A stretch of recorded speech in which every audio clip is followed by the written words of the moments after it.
This has been one of the worst disasters in U.S. history.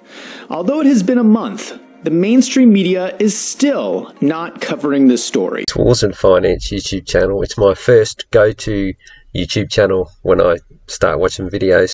Now, I could have a wrong read on this guy. Some people that go to his channel, they think that he's a sellout and they think he's on the other side. And I did too when I watched this video. Obama was against gay marriage when he first ran for president in 2009. He did not openly support same-sex marriage until 4 years later in May 2012. So, if Michelle Obama was a man, that would mean that the Obamas were in a secret gay marriage while opposing gay marriage. Now, he appears to be strenuously implying that he thinks Michelle Obama isn't a man. Now, even George Galloway's calling Michelle Obama Michael now.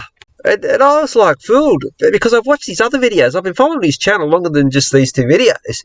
And he makes perfect sense of everything. He's on a level, you know, I'll admit, like, way above me, way above my thinking. I'm really learning off this guy. Everyone in the comments, in his first video that I showed, people go, oh, I'm unsubbing to this guy. They're not getting him. They're not getting him. He's playing sarcastic-ball. While we're at it, we'll have a balloon instead of a ball. And whoever catches the balloon tries to run while all the other players hug. Huh. You think the students would like that? Oh, they'd love it. A sport where safety is all that matters? How about we call it Sarcastaball? Now, he has been demonetised because he goes for the jugular, this guy. But to keep on air, to keep his channel, he's playing 4D chess with these guys. Because what he does is he gets a conspiracy theory and then he lays it out from start to finish. Now, the actual people that are against us, they never do that. That they censor it. They'll just put up a one-word statement, conspiracy theory, or one part of it that it may be not credible, and I go, look, see, this can't be right.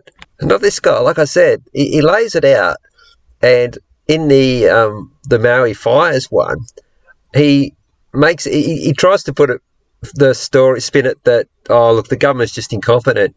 But the way he spells out exactly what happened, right down to the police not letting people get away, and people are in the comments going, how can this guy not see that? No, he can see it. He's just his way of laying it out without getting his YouTube channel taken down. And he does it with other videos. I'll tell you, this guy, maybe I've got him wrong. I recommend you go to his channel, watch him, and if you got any time, come back and let me know what you think of him. But this guy here, he's my premier go-to channel for conspiracy theories and truth topics.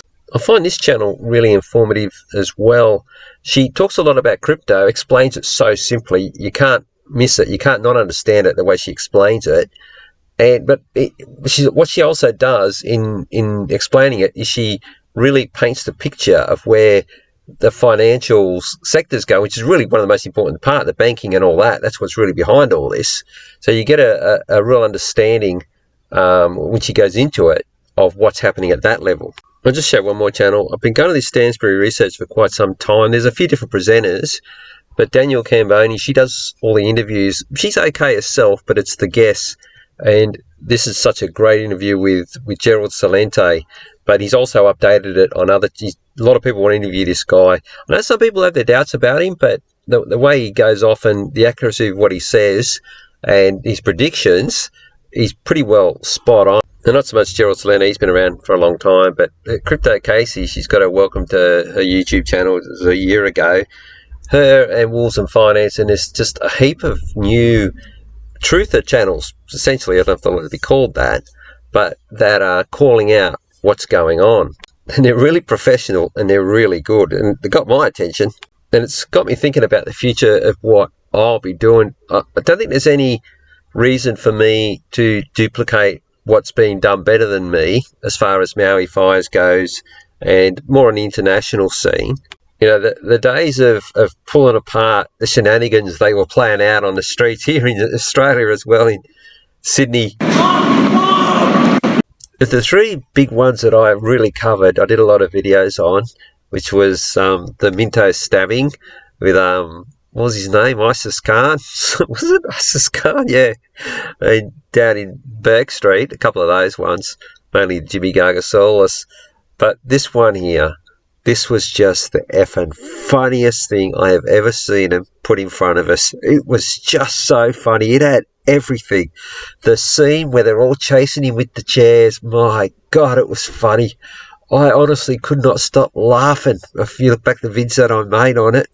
And there was times there where the cop called it a shooting twice when it was a stabbing, and so did the news. It was just so funny. Its rampage through Sydney's CBD in 2019 is well known, but today the true extent of his I mean, who couldn't laugh at that scene, at how it all unfolded? I kept using the word, it unfolded. Remember, there was like a Channel 7 camera crew just happened to be at the intersection where it all started. And they're chasing you. In one of the jets, there was a fire engine there at the same time. Who could believe it? And then they all had axes. As if a fire's going to let you start grabbing stuff off his truck. Oh, look, I'm enjoying myself too much on this one. I'll just turn back to what I'm actually saying here. And they're finished doing these types of operations. You're not going to see another milk crate on a guy's head in a major capital city. You didn't see it for 200 years. You're not going to see it for another 200 years. The site with this one, if anyone recalls, was the people working with the police. They were all in this together. This was in the lead up to COVID, you see. And a guy in an old beat up old Commodore who somehow managed to avoid police for a couple of hours at a big intersection, cops everywhere. He somehow got away. Squares, Jimmy Gargasaurus. Oh, such staged. And remember the blondie started having this guy doing burnouts. Everyone's looking at him, but she's not. She's getting into an argument with one of the other spooks that was on the scene. It's such a shame they're not doing it. So they've got all the laws in place now. Isis Khan was indefinite detention. This one had its own thing. Jimmy was about bollards and security surveillance cameras and all this sort of stuff. The guys in Melbourne, they'd be more across it than what I am as far as the laws go. But isn't it interesting that you get this, something happens, and then 2 days later, normally a day or two later, it's on this was especially the Isis Guard, having it on a Saturday on the Monday, and then on a Wednesday they got this law, and that's passed straight away. Well, hang on, it's only been a one-off. Shouldn't like a law be there if it's, if it looks like it's going to be repetitive? But no, they have one incident. They also had the fixated persons unit came out of Isis Khan as well. That they had multiple ops with that one. But yeah, just one incident, but because it's on the news and Tracy Grimshaw's bullshitting their ass off. Remember the Isis Khan one? I did a video where they're saying how he's had his fingers chopped off. Quick, give us some money. And then, about a year or two later, when I think everyone's forgotten, he's walking around with all his fingers. Oh, they're so full of shit, mainstream media. No wonder people hate them now. Anyway, in light of the fact that I don't get to do these types of videos anymore, and a lot of people are covering, like you've got Malcolm Roberts and Rennick, and now a lot more people are awake and they're now making YouTube videos. And I'm finding my channel, the views are pretty stable, although they dropped off a bit, but the voice, people aren't too interested in the voice anymore. I think we've won that battle. I probably didn't really need to do much on that. I did at the time, but in hindsight now, it was never going to get up. I think the battle was going to be stop this recognition, which I'll be back on full tilt, definitely. But it's actually a good thing that my views aren't going up. And because when I got all my subs, there wasn't, before COVID, there was virtually none of these types of channels. The banking ones, there sort of was, but not people breaking down the terror and the laws and all of the government lies. The way I'm a baby truther compared to PK. I'll admit that. By the way, RV tried to call PK a baby truther. Yeah. When you've got one of the lead characters, was it Ponzi or Posner or whatever? Is it a TED talk? And PK's name gets mentioned. Yeah, that was the Handy Sook incident. Yeah, that's not a baby truther, RV. I still like RV's content though, although he can be a bit self-absorbed. But still, I'll put that aside for his content. back to what I was saying, yeah, look, so many people are awake now. There's a lot more content creators, like I said, politicians, and people are really professional, and they're sort of addressing the COVID. It really woke people up, which is a good thing. As far as my channel goes, if people aren't going to those other channels or not coming to mine, if that's the reason they're not coming, well, that's a good thing, because they're still getting the information, and there's a lot more people awake now. I was speaking to a guy just the other day. He was we were waiting to get a coffee, standing out front of this place, and he mentioned he'd been down to Melbourne to the coffee guys got back, and he said, "Oh, I don't know what's going on down there," and he started talking about COVID and how they're all still getting the jab. And of course, I couldn't help myself. I said, "Oh, is that right?" And he said, "Yeah." And we got into like a really good discussion. He was right across it.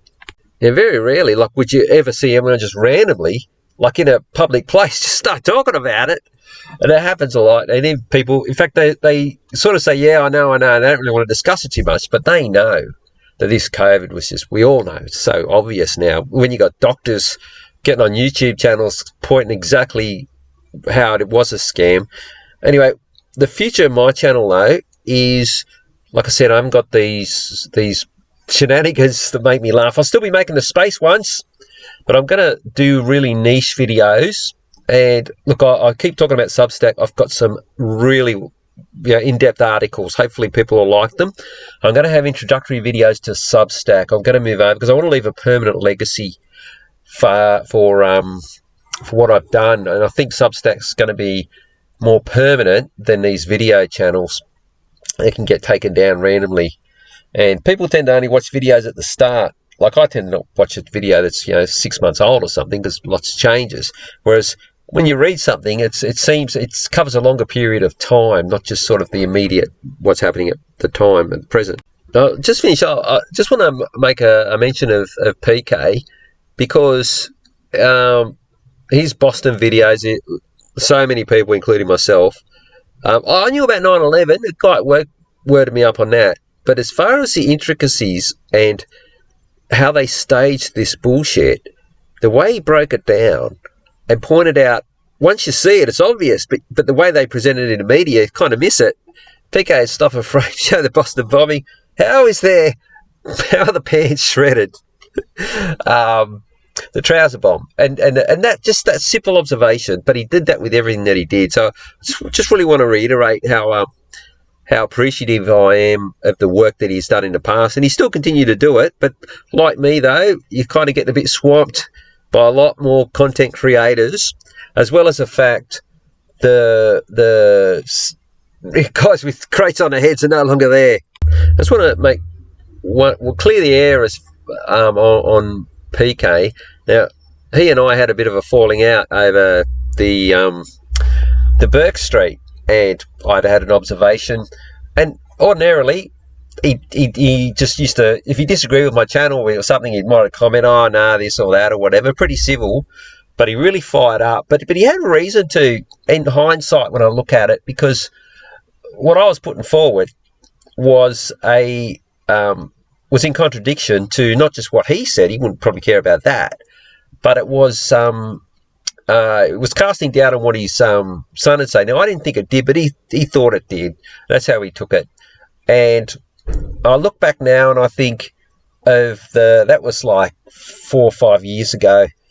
And people in the comments would sort of make comments. And I remember I read one about him. He said, and I always remember this, he said, "Look, I respect the guy. I respect his work." He said, "But after that," he said, "I'm not just having anything to do with him." So he never bagged me once that I've seen in any comments or any of his videos, because I still go watch his videos, by the way. He never ever bagged me. He just true to his word. Now, in hindsight now, when I look at the difference that it made that I put up my video that had some details different to his, it made no difference. I didn't see it coming though, but in hindsight, I wouldn't have put it up, because I really enjoyed it. I don't comment on his videos because he said he don't really do with me, so I'm not going to, interact. I think that's been a bit disrespectful of his position, which he's maintained. So I've sort of had 4 or 5 years of not. Now, I'm not looking at this as any kind of reconciliation. I think we've both moved on. But I just wanted to get it off my chest, you know. I know it's a bit selfish of me. I can think of myself sometimes. I just wanted to air that, though. He's a good guy, and you know, always been there for a long time. Certainly didn't deserve Russian vids' baby truther nonsense. He certainly deserves more than that. So yeah, all right then. That's it for this one. So yeah, more niche videos from me, less of them. And I'm really going to do deep dives with my Substack articles. I've got about 5 that I've written, most of them. In fact, some of them are done, but I just haven't put them up because I want to put them up in sequence. Substacks, I want to be able to put up an article, maybe 2 articles a week on what I'm doing, because I think it's sort of more like a journal. Whereas with videos, you know, you can go, some people go like, oh, really graceful, I really like her videos. She'll go like 6 months and then she'll put up 3 or 4 in a row. You can sort of do that with videos because you get the notifications and that. But I think it's Substack, if you don't put something up for a while, yeah, people might not keep going back to it. So, yeah. All right. That's it for this one.